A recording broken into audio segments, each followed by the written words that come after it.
Hi, my name is Aaron Steil, Consumer Horticulture Extension Specialist with Iowa State University Extension and Outreach. Growing houseplants is a rewarding and popular hobby. In this video series, we're going to explore some of the things you need to do to successfully grow indoor plants.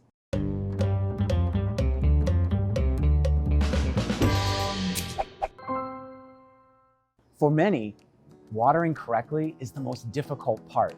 It sounds easy. After all, you do it all the time. What could be so hard? But proper watering requires much more thought than just doing it every Saturday, as the frequency and duration of water really depends on a lot of different factors. Ideally, the potting soil is allowed to dry out completely between waterings, but the plant is not allowed to wilt. Then the soil is thoroughly saturated, with excess water allowed to drain away. It is easy to overwater houseplants. This is because watering frequency changes depending on things like light levels, temperature, humidity, and time of year.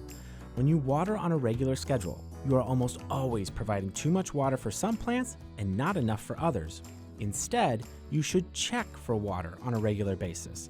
If the surface of the soil feels wet to the touch, don't water. Check again in a day or two. When it's dry, water. When it is needed, then water thoroughly until it drains out the bottom.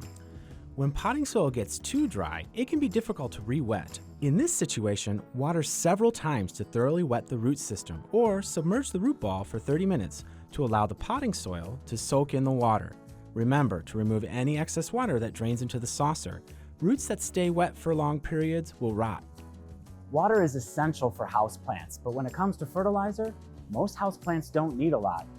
More fertilizer means more growth, and sometimes the light, humidity, and moisture levels may not be high enough to support that much growth, resulting in spindly or weak growth. Fertilize only when houseplants are actively growing. Many have a rest period, usually during the short days of winter, so no fertilizer is needed during this time. Fertilizer comes in many forms: water-soluble or slow-release, organic or synthetic. They all provide nutrients that plants can use, so use the one that works for you. Water-soluble fertilizers are great because you can change the amount and frequency you fertilize throughout the season. Slow-release fertilizers are great because they can be sprinkled on and there's no extra work the rest of the year. You can buy fertilizers specially formulated for houseplants or use all-purpose balanced fertilizers, those fertilizers that have 3 numbers that are relatively equal, like 10-10-10.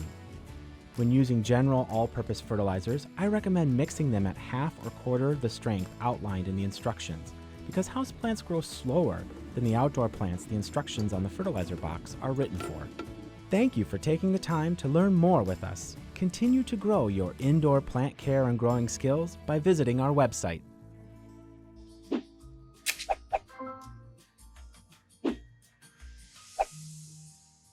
Let's talk containers. The material a container can be made of include things like plastic, terracotta, glazed ceramic, and even things like glass, metal, or fiber.